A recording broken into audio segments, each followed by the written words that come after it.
Roy is out deer stalking among the dogwalkers of Sussex. We might be just on the precipice, and one little cough and it's all over. Plus we have a Thames Valley Police gun grab victim who tells his story. I took everything.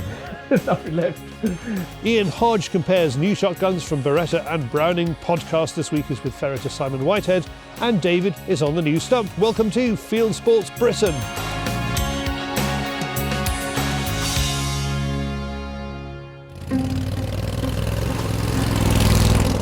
What a glorious morning to be out stalking deer, or walking the dog. More on that in a moment. It must be cold as Roy's on the sauce. A wee nip. A wee nip. I wish it was. No, although it is -5, we could do with a wee nip. Probably not conducive for stalking. So, unfortunately, I've got a bit of a cough. So, we may cock everything up this morning. So, we might be just on the precipice, and one little cough and it's all over. So, hopefully, this will stop it. One little cough and it's all over. One little cough and it's all over. Oh, that's horrible. It is -5 currently at the moment. Lovely morning, and we're going to go hopefully catch up with some does, so fallow does, and we might have a bit of a call for a fox as well. So perfect morning for calling foxes, absolutely superb. So we're going to have a quick spin around. I've got Connor who's going to stalk the other part of the estate as we go down into my favourite patch, and we'll give it an hour, see how we get on, and fingers crossed David will bring us luck. I very much doubt it. As there are deer 100 yards away from where the Argo is parked, Roy suggests Connor has a trickle through to see if he can get onto one before the public footpaths that crisscross this place get busy.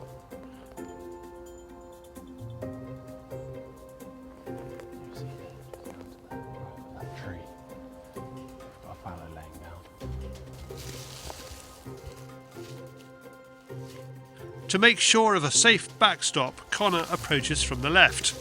Then Charlie the Spaniel approaches from the right. We can see the deer, the dog can smell the deer, and yet the owners don't have a clue. Ignorance is bliss. Yeah, the dog certainly knew the fallow was there, and now the fallow knows we're here. So yeah, that puts pay to that first jaunt of the morning. So I'll try and find some more now. Now it's Roy's turn, and we see fallow of every colour against this frosty backdrop. She looks lovely in the frost, doesn't she? I don't want to pressure them because they're not too bothered at the moment, because if we pressure them too much now, they'll just disappear into the wood and then head into the forestry block. Oh well, we found the fallow.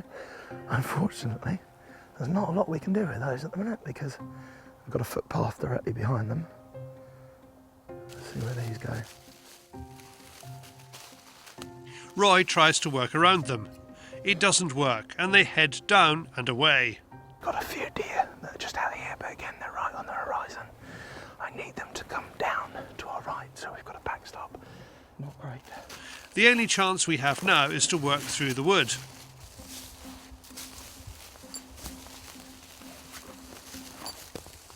So they're just happily feeding there at the moment. Roy spots a rear end, and he needs to weigh up the options. He needs a few things to fall into place. Easy and see where they end up. So we've got a reasonable herd in front of us. They're probably only about 80 yards at the moment, but I'm just trying to see if we can sneak in and get a decent backstop.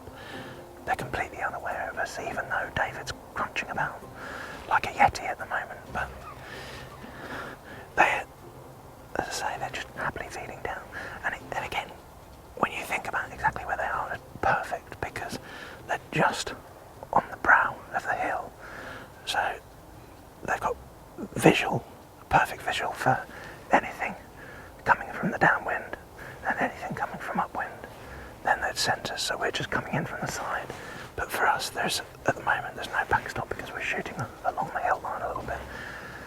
There's a few little ridges and gullies in there, so I'm hoping we might just get one just trickle down and give us a backstop. Is she looking at us? I can't see. No, stay still. No backstop there. If she puts her head down again, I've got a backstop there onto her head, okay? Where that doe had a backstop behind her, she just moved up. Right, that light coloured one there. with its head down. Yeah.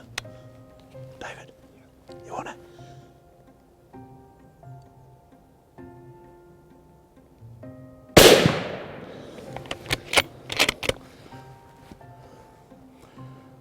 They've stopped up there, but I've got no backstop again. Just give them a second. It might come back down into play.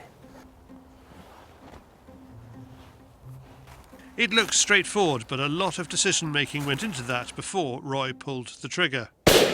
According to Roy, it is a minor miracle. Well, that was an awful lot of work for one fallow day. I was hoping we might be able to pick up a couple of others, but they then went down the bank and across the little grassy opening into the forestry. So, unfortunately, one was all we managed. But on the other hand, I think it is a miracle that we did get anything with the Yeti out with us this morning. So, I have never heard anybody be so loud going through the woods, and not just his footsteps, What's the one golden rule, David? Since we've been doing this, since you first started coming out as a little stalking virgin, what was the one golden rule, whatever it is, 14 years ago? Turn your bloody phone off. There we were, up on the group of fallow, absolutely perfect, and then all of a sudden,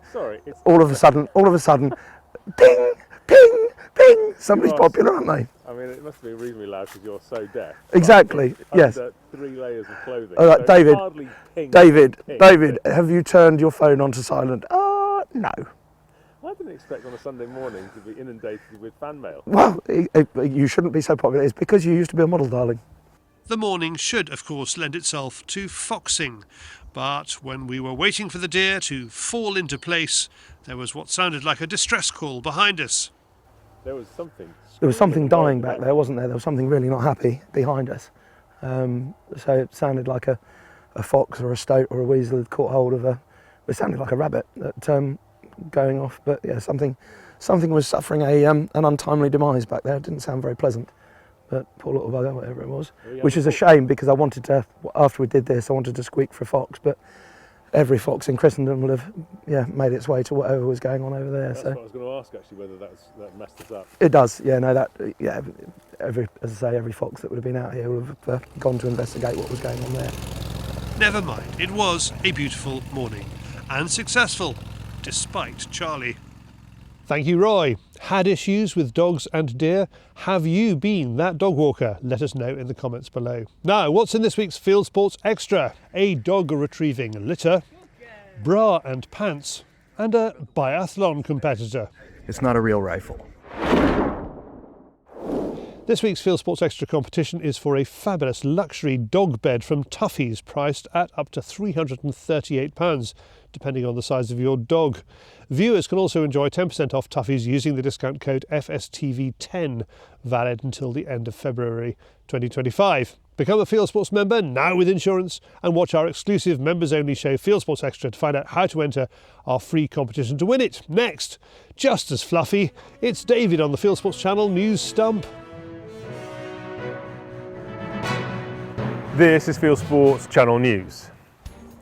The Antis are ramping up their lobbying of the UK governments to get a lead ban. The Wildfowl and Wetlands Trust, RSPB, Wildlife and Countryside Link, Chem Trust and Wild Justice have sent a letter to Environment Secretary Steve Reed asking for an 18-month transition period for a ban on lead in ammunition sales. And they are also lobbying governments in Edinburgh, Cardiff and Belfast. The organisations say birds can ingest discarded lead pellets after mistaking them for seeds and grit. They add that lead from shot birds finds its way onto dinner tables. The government says it will bring in a ban within 5 years of a new law about lead shot, but has no timetable for that law. This was never going to be an overnight switch. It was a lengthy consultation, and partners and stakeholders had enough time to provide evidence, of which they did. The HSE's proposed restrictions are based on that evidence, and so are the timelines. It is now for ministers to decide. However, there is no real reason to accelerate the proposed restrictions. Links dominated UK newspaper headlines this week. The Royal Zoological Society of Scotland recaptured 4 animals illegally released in the Scottish Highlands.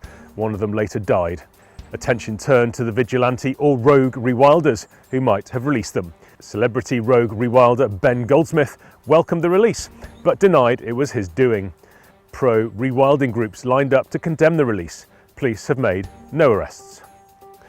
The Invictus Games has run into problems after swapping real rifles for laser rifles. The Games for wounded, injured and sick armed forces personnel takes place from the 8th of February 2025 in Vancouver, Whistler. It follows the lead set by modern pentathlon at the Paris 2024 Olympics, which used lasers instead of pistols. The Invictus Biathlon merges the endurance of Nordic skiing with the precision of target shooting. But a move from ordinary rifles, which most of the competitors are trained to use, to lasers on safety grounds has hit a bump as the snow blocks the laser.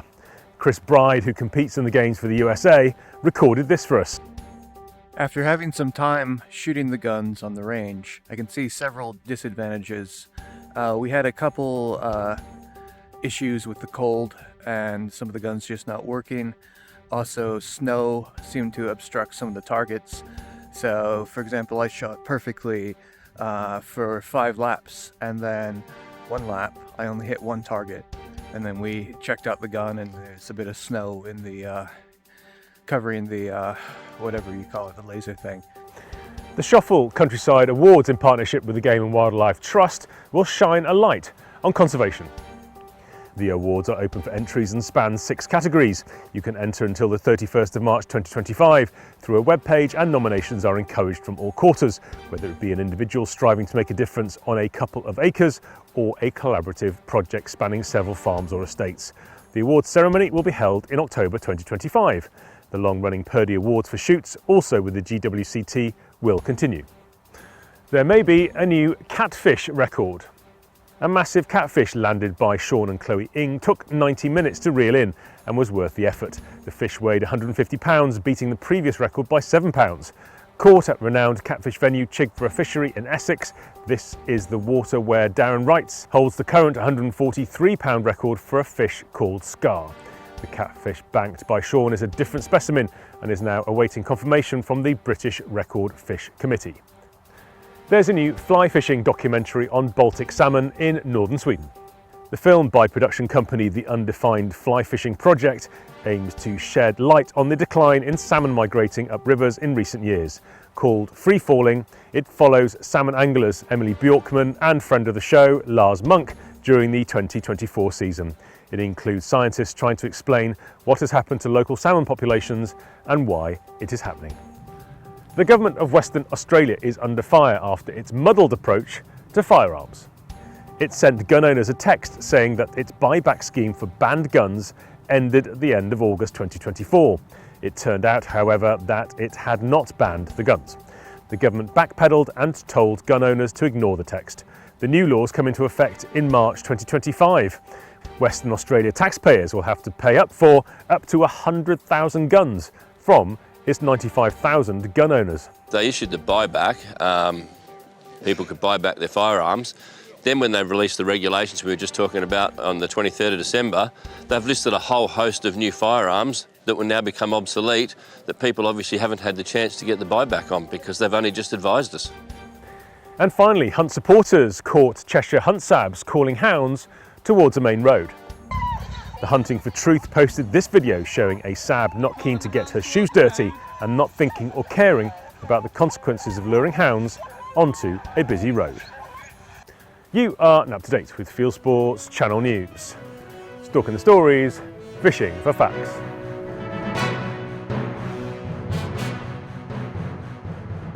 Thank you, David, who is keen that viewers like this video and subscribe to Fieldsports Channel. Thank you. Next, a word from the British Shooting Show.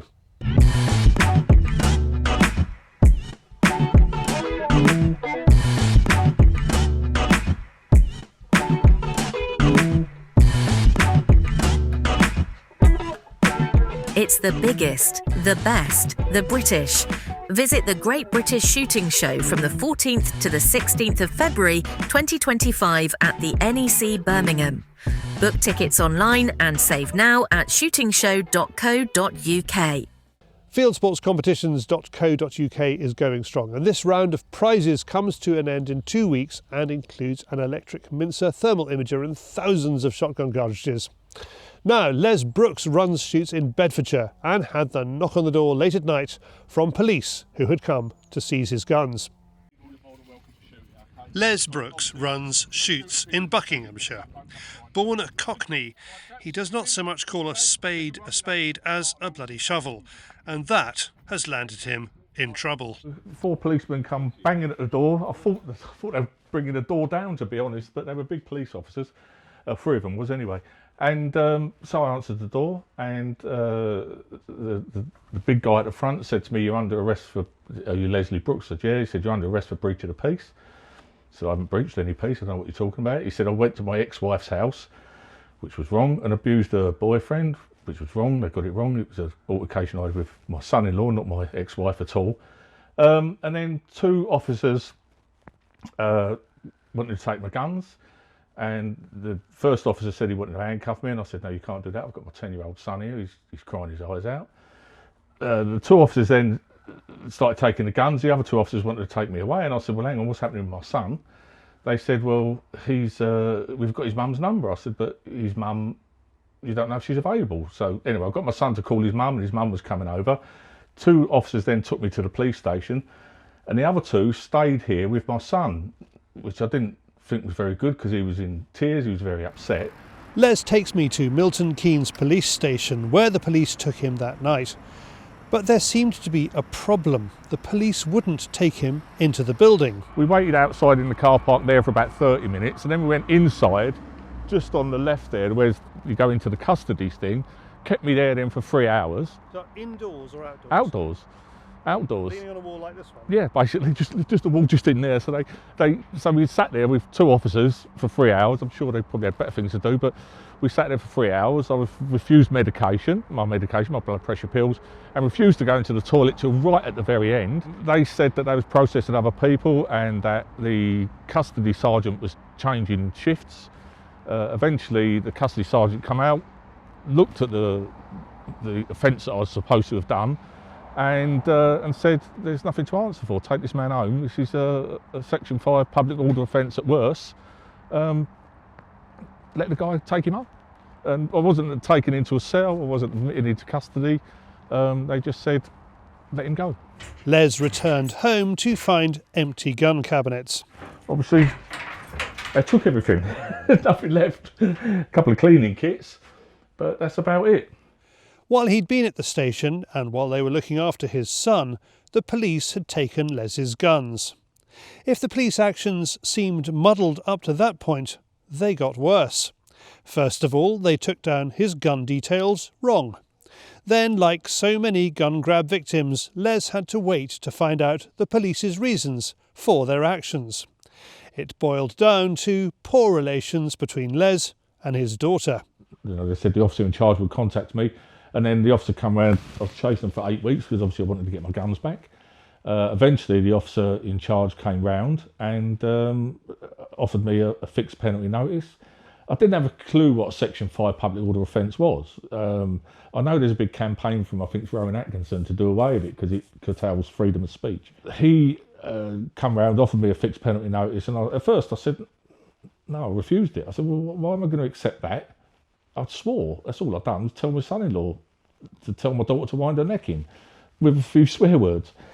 And so he went off, and then he come back a week later, and I said, fine, after taking legal advice, I said, I'll accept the fixed penalty notice. They said it shouldn't really affect your firearms licence because it's the most lowest offence you can possibly do, and it was a 90 quid fine. Les has had a shotgun and firearm certificate for decades. The latest renewal by Thames Valley Police was in January 2024. It was an incident with his son-in-law in the summer that led to the police raiding his house. My daughter's basically, because I spoke to one of their ex-boyfriends, decided to disown me. My eldest daughter then rallied round to some family members, one of them being my 87-year-old mum, and the other, my sister, is 64 or 65, whose husband is unfortunately terminally ill. When she didn't get the support from them, she turned nasty and started abusing my mum and my sister, bad text messages and phone calls. And they didn't tell me the extent of how bad it was, but I think it was pretty bad. Otherwise, they would have told me. Anyway, so I bumped into her husband, and I said to him, this was a few months later, I said, listen, tell that your arse of a wife to wind her neck in, stop abusing family members, stop telling lies about me, and just pack it up, basically. I shouldn't be telling off my 40-year-old daughter, should I? But what do you do? Anyway, this was outside their house. I was in my car, he was in his car, and I spoke to him through the passenger window. There was long distance between us, so there was no threats made or anything violent at all. I swore too much, but Cockney heritage, that's what we do. So I did, I swore quite a lot. And then when they showed me the transcript of their Ring doorbell, the police, I thought, yeah, that was a bit sweary, that's a bit too much for me. And I did use the C word, but, so it's part of my inheritance, unfortunately. So, yeah, and then next thing, 8 days later, the police banged me door in. It is fair to say that Les has had his ups and downs with the police in the past. As I said, I've got one of the farms I've got is a 1,000-acre farm. Beautiful farm, 11 blocks of woodland. Especially during COVID, people were just walking wherever they wanted to. And it's written into my lease that I have to tell people to stick to the footpaths, because at one point it was just people, before I took on the farm, people wandering wherever they wanted to. So the locals had a little bit of the ump about it, because all of a sudden they were restricted where they can walk, but there's a myriad of footpaths on the estate anyway. So there was a couple, and I told them to stick to the footpaths. They called the police, said that I was rude to them. The police attended. The police said that I wasn't rude and I had no guns with me, and that all I was doing was telling people to stick to the footpaths for safety reasons, because there's shooting on the estate. And that was it. There was some historic stuff over the divorce. Yeah, I mean, yeah, so normal divorcey stuff, really. The wife made accusations, and she's not a British national, so she tends to phone the police at every given opportunity.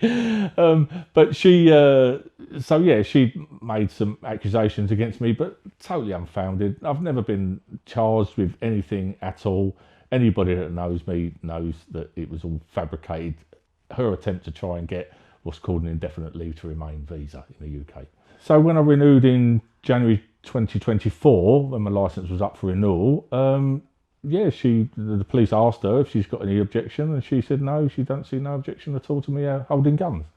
Now, of course, gun safety is paramount, but the delays and mistakes prior to his appeal are affecting Les's work as a shoot operator. I mean, this is what I do for a living. I take people shooting for a living. It's written into my lease on one of the farms that I have to keep down vermin. Some people will pay for pigeon shooting these days, but most people aren't going to pay to go out shooting squirrels and rabbits. So it's jobs I have to do. If I can't do that job, then I'm in breach of my lease. So, and yeah, I've had times in the last few months where we've got a lot of Chinese water deer and muntjac, where I've had foreign clients come over, and I've had to get friends to guide them, which is obviously I've had to pay them. Whatever Les did in the past, Thames Valley renewed his certificates in January 2024, which is well after the round of Home Office guidance demanding tight restrictions on certificates. It looks like, in this case, we have a gun certificate holder who has lost his guns for swearing. They can bring up historic stuff, but if I hadn't swore on that day, I hadn't bumped into my son-in-law that day, then I'd still have my licence. The message from Thames Valley Police: if you want a gun certificate, keep it clean. Thanks, Les, and the FAB Fieldsports Advice Bureau is helping Les to try to get his guns back. Fieldsports Live on Friday the 17th of January 2024. This Friday has Jeff Garrett and from women's shooting group Artemis, Kate Langston as special guests. It's at Castor Village Hall in Cambridgeshire. Sorry, I kept calling it Caster. Starting at 7:30 p.m. Link for tickets below. Next, Ian Hodge compares the new Beretta and Browning shotguns. The Browning 825 and the Beretta 688 landed in shops in time for 2025. Ian Hodge from Ian Hodge Fieldsports in Cornwall has a chance to put them together. I've got to hold one and keep the other one apart because they may fight otherwise. These are the new two offerings from Beretta and Browning, so they're pretty similar to start with. Obviously we've got the obvious difference of colour, and this particular model of the Beretta has got the adjustable stock. Other than that, they are very similar guns. The Browning's got a new improved trigger, but in all honesty, I've not fired this gun yet, so I can't tell you how they shoot or whatever. Literally, this one came in a few minutes ago into the shop. This one we've had about 10 days. They handle lovely, both of them, you can't fault them. Obviously the colour is a difference here, but the balance is there. This one you have got the traditional Beretta action, safety catch. For my liking, maybe a little bit shallow, whereas the Browning one I'll show you in a second is a bit more rugged for a colder, wetter day, which we generally get in the UK. I think it gets to a point that you can only do so much, and they both do work. Everybody that comes in, even if they don't buy one, they'll look at a Browning or Beretta, and then they might go for a slightly cheaper gun. But you know, the name is there, and they are reliable. Yes, so there will be trap versions and game versions of the Browning and the Beretta. I don't think they can really refine it any more for that sort of money. And you've got a tremendous amount of gun that you can shoot day in, day out. Generally, with Beretta and Browning, if you've shot Berettas all your life or shot Brownings all your life, I would say stick to what you know.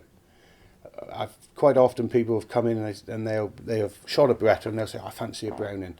And it's not long before they come back in and say, I can't get on with it. And it's the same vice versa. It is down to personal preference. I mean, if anybody was interested in either of these guns, come in, pick them up, and just get the feel of them. But in all honesty, there's not much between them. They do handle lovely. I like shooting a Browning, and I do occasionally, but I've shot Beretta now for years, and it is my go-to gun. So I think I would probably go to the Beretta, but that said, you can add that Browning and you would shoot fantastically and enjoy your shooting. To be honest, it doesn't matter if you shoot fantastically. It's whether you enjoy your shooting. And it's not just about hitting the clays or hitting the birds. It's the social side of things as well, which all goes with it. For more from Ian Hodge Field Sports, go to ianhodgefieldsports.co.uk. Thanks, Ian. Now, our podcast this week is all about ferreting. Last July at the Cartagena Game Fair Theatre, I interviewed Simon Whitehead. Here's a clip. Let's go back to that first time in your life when somebody says, I need you to get up on a stage and talk about ferreting, or I need to get into a ring and talk about ferreting. What happened and how? The first demonstration I ever did was, and this basically was a precursor to my life, right? The first demonstration I did was at Newmarket Races for a Countryside Alliance Race Day fundraiser, live on Channel 4 Racing, with Leslie Graham wanting to strangle one of me ferrets live on air. Sorry, he wanted to strangle a ferret? Well, she was holding me ferret that tight. Oh, I see. And we're live. And what I didn't want was obviously the ferret to do a Richard Whiteley. So you have to think on your feet, which I'm pretty good at. But just remind us what Richard Whiteley did. Did he bite another presenter? Well, Richard Whiteley thought he would interview David Plummer with a ferret that nobody knew bit, and they put it out in front of the lights, and it bit him, and it wouldn't let go. And of course, we've been reminded about that ever since. So that's part of why we do what we do, just to get rid of that image. Thanks, Simon. And there's a link to the full podcast below. And that's it for this week. If you haven't done so already, please visit our website, FieldsportsChannel.tv, where you can click to like us on Facebook and Instagram. You can follow us on X and TikTok, subscribe to us on YouTube, or pop your email address into our weekly newsletter box, and we will contact you about this show, Fieldsports Britain.